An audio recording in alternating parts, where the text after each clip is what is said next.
Hi, Bob the Canadian here. It's been a while, but I'm back to make videos to help you learn English once again. If you're wondering why I'm wearing sunglasses, it's because it's sunny and it's quite snowy out here in Canada, and that makes it really hard to see and to keep my eyes open. So nothing wrong with my eyes, but I'm going to wear sunglasses for this video.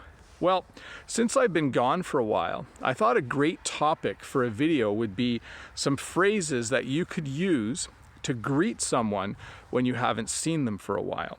And I did a video about this earlier. I think I went over 4. I'll put a link up here for you. 4 things that you could say when you haven't seen someone for a while. In that video, I looked at the phrases, long time no see, it's been a while, it's good to see you, and how have you been?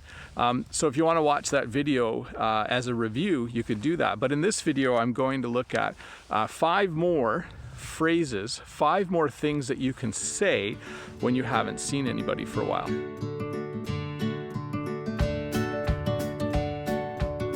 Hey, welcome to this video. If this is your first time here, don't forget to click the subscribe button below and give me a thumbs up if this video helps you learn English.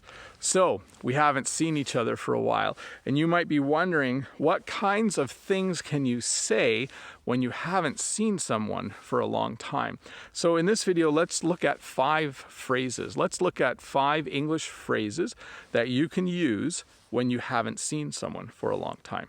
Let's start with the first one. It's really simple.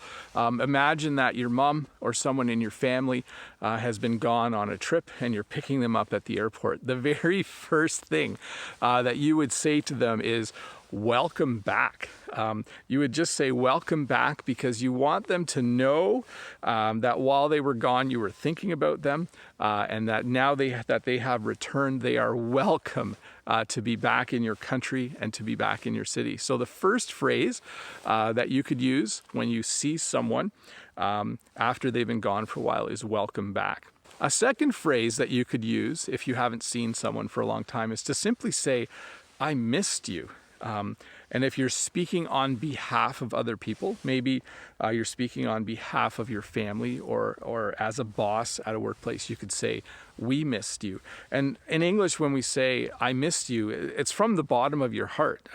If you haven't seen someone for maybe 3 or 4 months, and then they finally come back to visit or come back to your hometown, and you would just say, I really missed you. I missed you.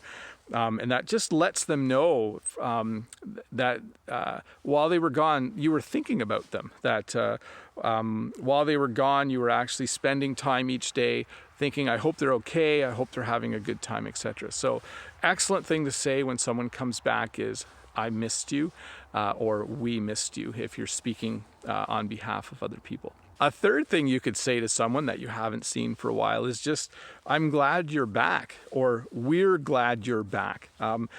Just expressing to them that while they were gone, you were sad, but now that they're back, you are happy or glad. So you could say, oh, I'm so glad you're back. I'm so happy you're back. We're so happy that you're back. And that would just be a really warm and friendly way to greet someone that you haven't seen for a while.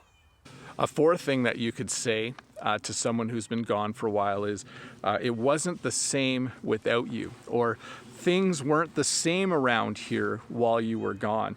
And this really communicates to someone that that it was noticeable that they were gone for a while, that the things just weren't the same. You missed them because they weren't there at the supper table, or you missed them because they weren't working alongside you. So to say to someone it wasn't the same with you gone, or things weren't the same while you were gone, really communicates to them that they were missed. In the last video, I looked at the phrase, it's good to see you. And there's a variation on this where you can say, it's really nice to see you. I'm not sure if it's really nice to see these cats. The cats are meowing because I think they want food. It's almost their supper time. But another phrase is you can say, it's really nice to see you. Or it's really nice to see you again. And that as well would be communicating to people how you feel, that inside you're feeling glad, you're feeling happy to be able to see them. And lastly, we'll go over a phrase that I went over in the other video. In the other video, I mentioned the phrase, how have you been? So when you see someone and you're just curious about how their trip was, or you're just curious about what they've been up to while they were gone, you can say, how have you been?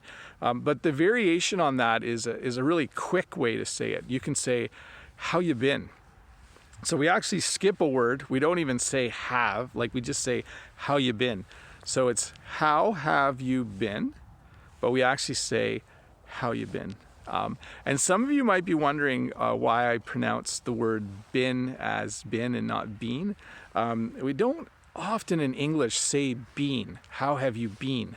I think in the other video I overpronounced that. Often in Canadian English we actually say been. How have you been? Or how you been? Anyways, that's 5 more ways to greet someone that you haven't seen for a while. I really missed all of you guys, so leave a comment below if you've done that before, or even if you haven't. Give me a thumbs up. Don't forget to subscribe if you're new here. I'm Bob the Canadian. You can learn English with Bob the Canadian. I'm back for a number of months again, and let's just look forward to a new video every Tuesday, and I'll be doing a live stream Friday morning again. Look for some more information about that towards the end of the week. But I'm back. It's fun to be back. If you're wondering why I was gone, it's just a busy time at work. The school where I teach is a semestered school. That means the students learn from September until the end of January, and then they write their exams. And then their second semester goes from February 1st until the end of June. So as we move from the first semester to the second semester, it's a lot of work for teachers. So I just thought I would set aside making videos for a bit. I hope you were able to keep learning while I was busy. I'm sure you were, but it's really fun to be back, and I look forward to doing a lot more of these. Anyways, Bob the Canadian here. Learn English with Bob the Canadian. Have a great day. Bye.